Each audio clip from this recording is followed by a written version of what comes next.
Live feed. So, hindi ko alam kung hanggang saan yung ano eh, pero ito na po yung ating finished product. Okay? Ang ating spaghetti carbonara. Ano mga ka-disney? Mukha bang masarap?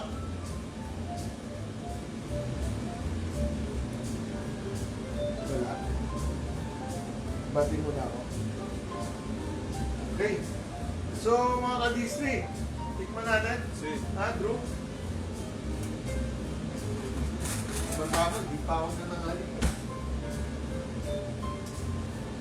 Manguna namin ha.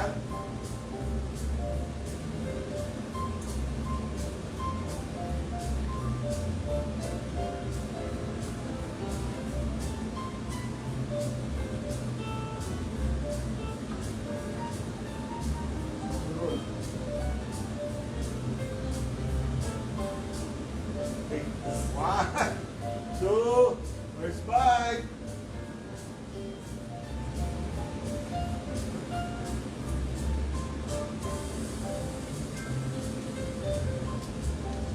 Pwede ha. Ang sarap. Lahat pati asin na kompleto. Sarap, sarap mga ka-disney. So pwede nyo gawin ito sa bahay nyo mga ka-disney kasi ano lang siya, konting bacon, noodles, saka cream. Yun lang, mga ka-disney. So, sana subukan nyo. Okay? Ngayon,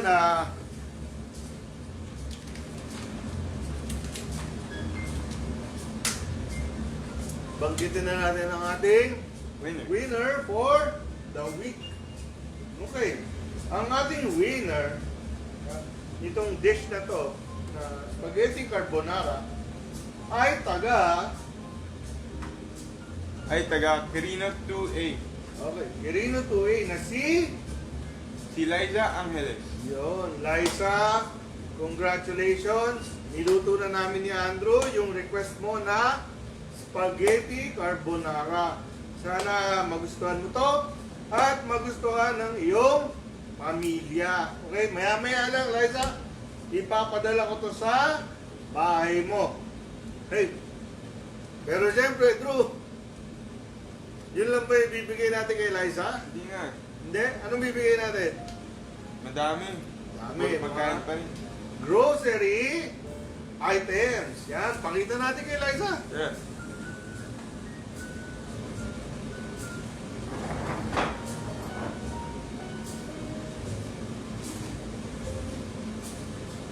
Maganda. Oo nga. Dami.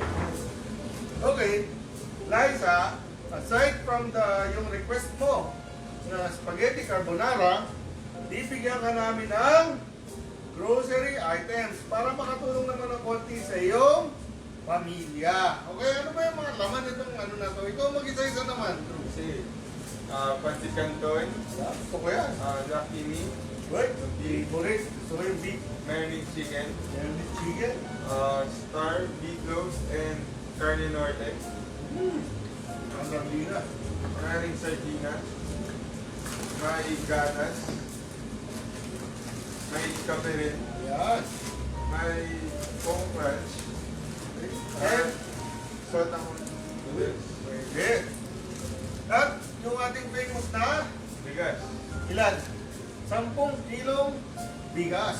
So, Liza, papadala namin sa ito maya-maya.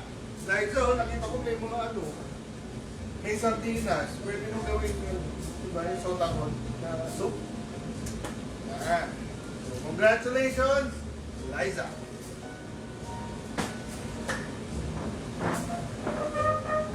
Ano naman yung next natin, Drew? Yung ating question for the week. Okay? Question for the week. So,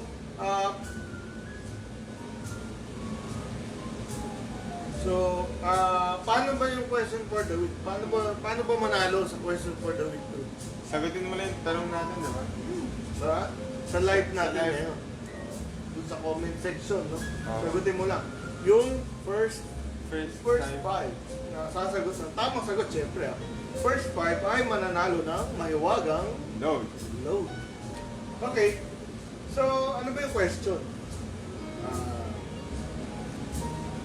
Gusto mo yung magtanong? Para madyan. Ako? Okay. Ang question natin ay itong kalye na to, ang pangalan niya, dati ang pangalan niya, 19 de Junio. Okay? 19 de Junio. Yun yung dati niyang pangalan. Kalye to dito sa Metro Manila. Ito yung kalye na may MRT. Ah, yung mahaba. Pag galing ka south, para makatawid ka sa north, ito ang dadaanan mo. Saan galing? Anong pangalan ng kalye na yun? Ngayon? Napakahirap. Oh, ngayon. Anong pangalan ng kalye na yun? Pero ang dati niyang pangalan ay 19 de Junio. Yun ang dati niyang pangalan. So mga ka-district, i-google na. 19 de Junio na kalye. Okay? Ano ang pangalan niya? Ngayon. Okay? Yun ang ating question for the week. Okay. Ngayon, punta naman tayo doon sa ating bayanihan sa Kabuhayan. Buhayan. Ang napili natin ngayon ay si Josephine Oronan ng Barangay Guyabano. Barangay Quirino 2B. Kasi si Josephine, meron siyang stall. Okay? Sa Guyabano, corner Langka, Quirino 2B. Yan. Meron siyang store. Ah, Actually, yung store niya, may ano pa nga, may si Kong Alan. May umbrella ni Kong Alan yung store. Para hindi mahirapan natin. Corner Langka, Quirino 2B. Okay, pakita naman natin yung produkto ni Josephine. tara. Okay. Ang napili namin, actually, madaming produkto si Josephine. Dalawin nyo lang yung yung Facebook account. Or, dalawin nyo na siya mismo doon sa Quirino 2B. Okay? Ano ba yung mga produkto niya? So, kami, ang napili namin, yung puto, yung sapin-sapin ba ito? Ata. Si producer kasi mahilig sa... And, siyempre, ang napaka-healthy na chicharon. Ito yung Drew. Ito yung paborito ko kasi May ito laman. yung may laman. So, kung gusto niyo subukan yung produkto ni si Josephine, Oh, Josephine. si Josephine, puntahan niyo lang yung account niya, okay? Sa FB. Or, dalawin niyo na siya sa Tubi. Okay? So, Josephine, salamat sa pagpadala mo nitong masasarap na pagkain na to. Mag-i-enjoy yung pamilya ko mamayang gabi. Kasi ito yung may dessert namin. Ito yung appetizer mamaya. Dessert. Oo. Okay? So, Josephine, idol ko yung mga tao katulad mo na kahit nasa gitna tayo ng pandemya ay sige-sige lang. Okay? Hardworking. Okay? So, more power to you, Josephine, and congratulations. Okay? So, doon naman tayo sa yung mask raffle natin. Okay? So, yung mask raffle, magpaparaffle tayo ng 5 washable mask. Ito mo naman. Si.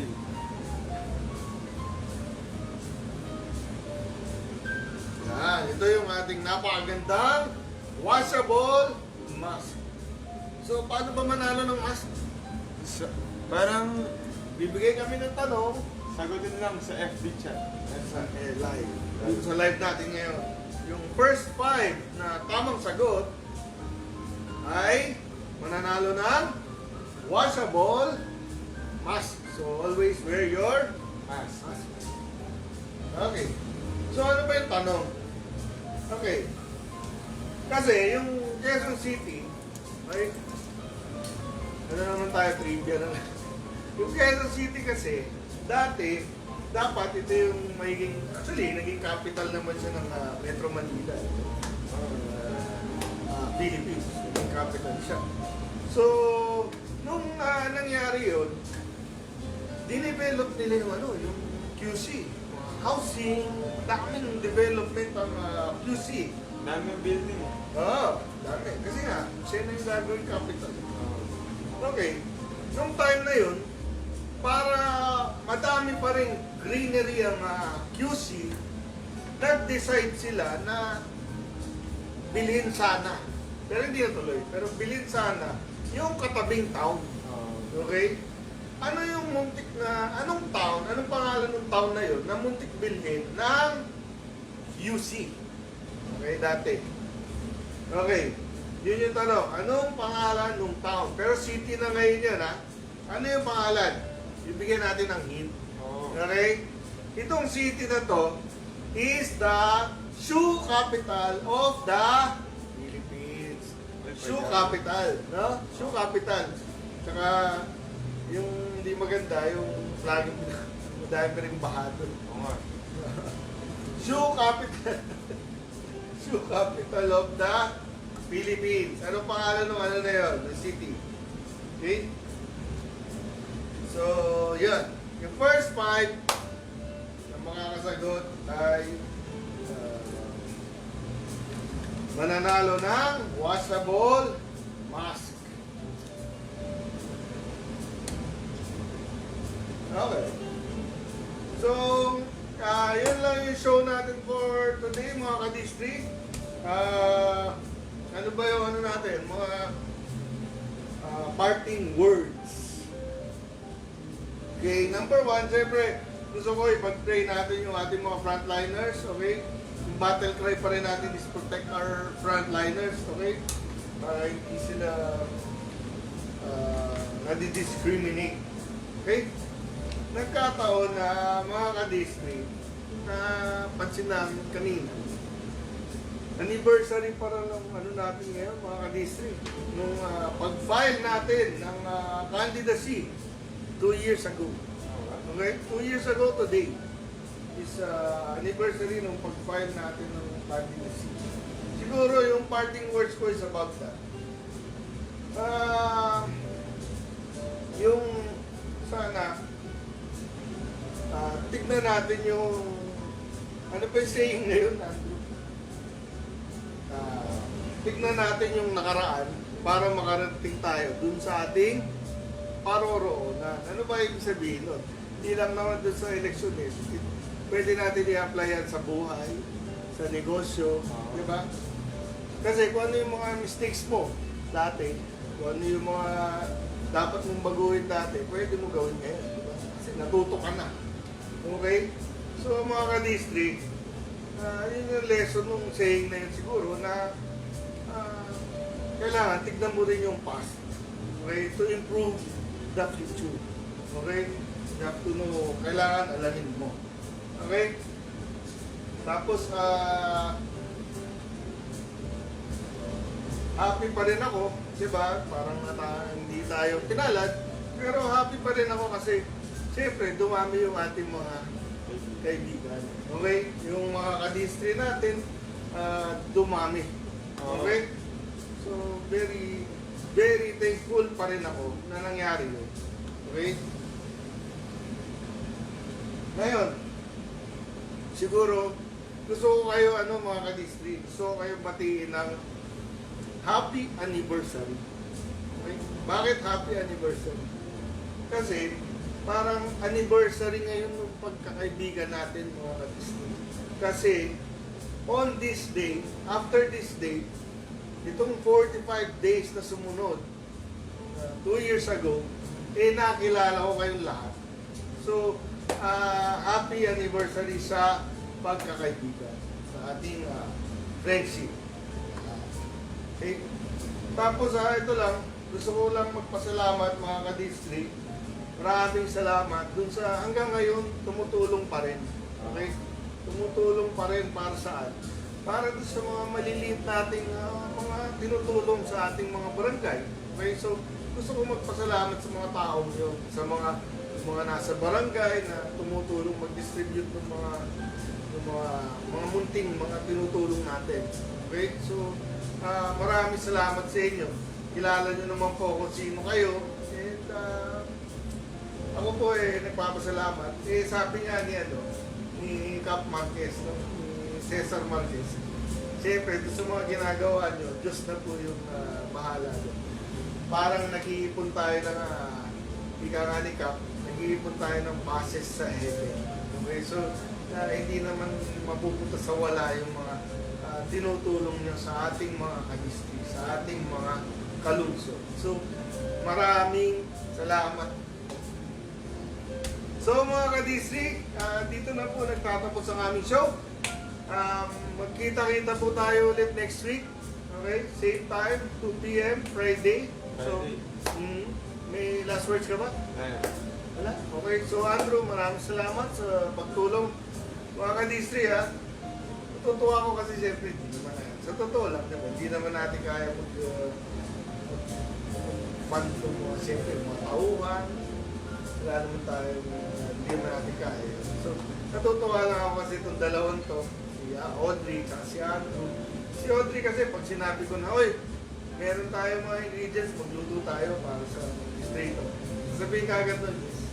Tapos pagkatapos namin magluto, papakita ko sa kanya yung mga pictures na pamigay na. Sabihin niya, good job dad. Nakakatawa lang. Tapos, siyempre si Andrew, ito, hindi mo niya kailangan tumulong dito sa show. So, yan. Maraming salamat sa inyo. Thank you.